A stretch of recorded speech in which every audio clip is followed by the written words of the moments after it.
Hi, I'm Makayla Anderson, and this is our group project on the above average effects. First, we have a short video that'll just kind of explain what the effect is. It won't take too long, it's just about a minute long.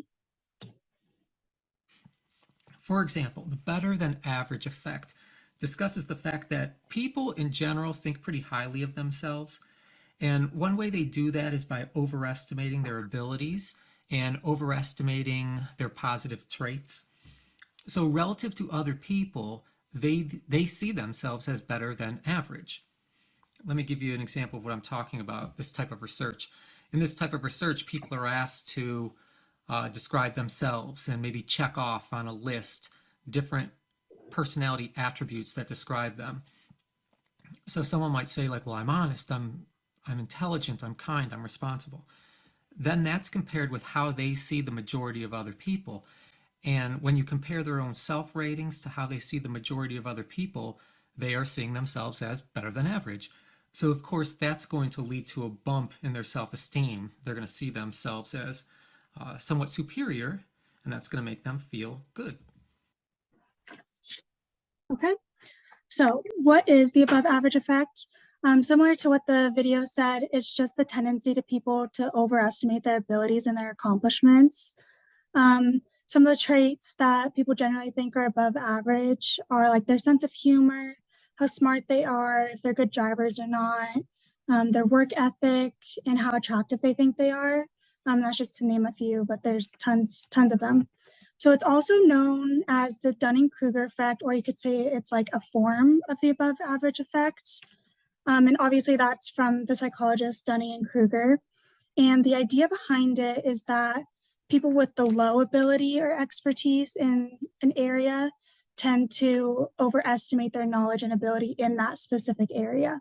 So like someone who's not very good at math, thinking that they're an expert in calculus. Dunning and Kruger also argued that these type of people suffer from a double curse, meaning that one, they make mistakes and poor decisions, and two, those same knowledge gaps prevent them from catching those errors.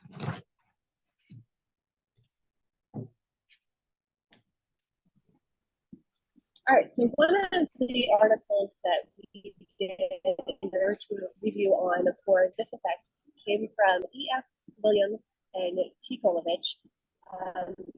Basically, this article asked their participants to take a personality test and were able to prove that the people taking the test were rating themselves as above average. And then they added an additional step to try and find out whether these participants were purposefully inflating their traits or if they were unconsciously inflating their traits. And in order to do that, they had these the participants bet on whether they were going to test better than the other participants in the study. And so what they found was that the people who estimated that they were above average were really genuine about those. They didn't think that they were self-inflating based on whether they're going to bet on their self-rating or whether they were going to bet on the random chance that somebody else was going to indicate better than them.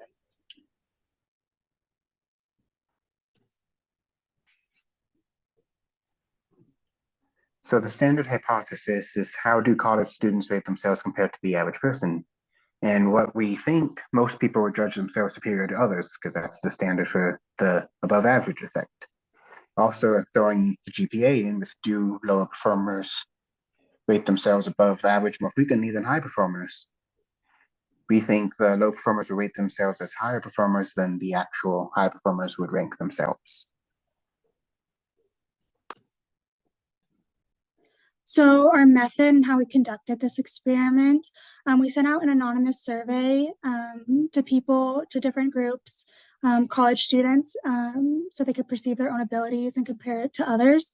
We got 24 responses from the survey, and then we got data on age, on GPA, and time spent weekly on coursework outside of class. Again, we got 24 students to respond, and the age range was about 19 to 49.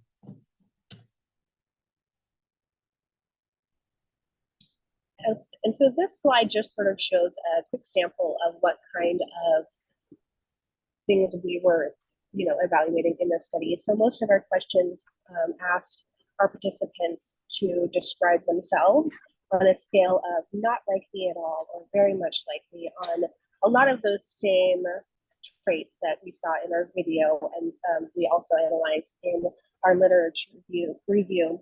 And then in the second part of the survey, they were asked to, rate the average person. And so this is an example of the results that we got all here on a nice bar graph, and a lot of colors to look at. But so this is all of our results for those that described themselves. And so very much like me is going to be all of those purple graphs, but it looks like pretty clearly it's easy to see that a lot of the people in our pool of responses did at least say green, like me. So they did identify with those self-ratings.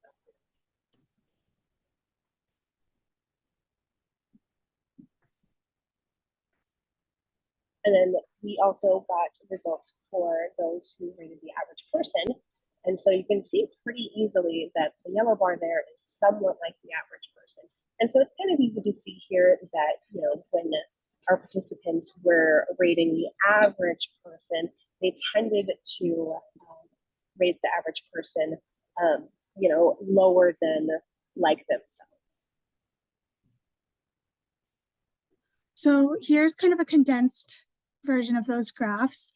So basically, to get the results, we took the data and however someone rated themselves, we changed that to a 0 to 5 scale. So if they rated it not like myself at all, it was a 0. And if they rated themselves very much like me, then it was a 5.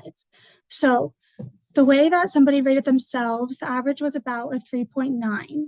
And the way they rated the average person was about a 3.2. So as you can see, people still did rate themselves above the average person. I know that this graph here shows our other findings. It's focused more on the specific characteristics and traits that we asked about. As you can see, a lot of the traits are pretty similar into how close they are, but the traits that people rated themselves highest on were their work ethic and how easy they were, if they were easy to get along with others. Those were the two that ranked the highest, even though they're pretty similar. And then something that I thought was interesting was that the trait that people ranked themselves lowest in was how attractive they were. Even though, as you can see in that kind of turquoise bar, it is still above the 3, so it is still technically above average, even though that was the lowest ranking trait. And then lastly, for the GPA, we did look at how GPA affected those scores, and it really didn't have much an effect at all. Those with a high GPA still rated themselves pretty similar to those with a low GPA. I did do a t-test on the data, but as you can see, it was not significant at all. So yeah, they ranked themselves pretty similarly. So why do we rank ourselves above average? There's the simple fact that many people tend to be overconfident in what they do.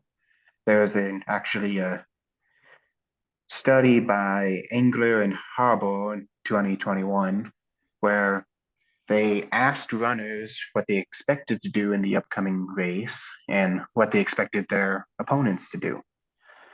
And they found that the ones who actually rated themselves higher than average were those who actually did worse. In fact, the two people who did worse were one of the most confident ones.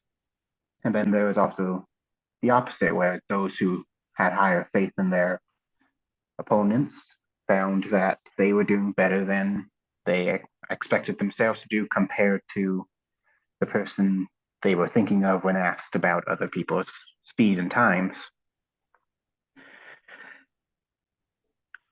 There's also just the fact that we become more overconfident when it comes to the ease of the task. Like, people are far more likely to rate themselves lower when it comes to mathematical stuff, but rate themselves higher when it comes to the more simpler like how to drive a car, how to, like the general intelligence. There is also the, like what you consider average, so who you're comparing to, what you're comparing to, or just what is average in terms of what you're measuring with, whether it's the middle number you're expecting or it's just going to be the most common.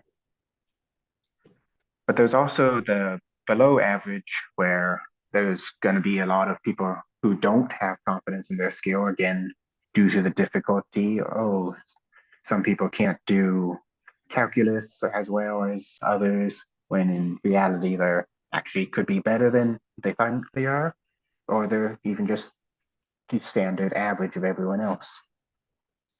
And again, it's also all about the opinion of who you're comparing it to. If you're comparing to someone with math speciality, comparing it to yourself, again, you're not going to consider yourself very high up on the list. And then these are references to finish off. Thank you.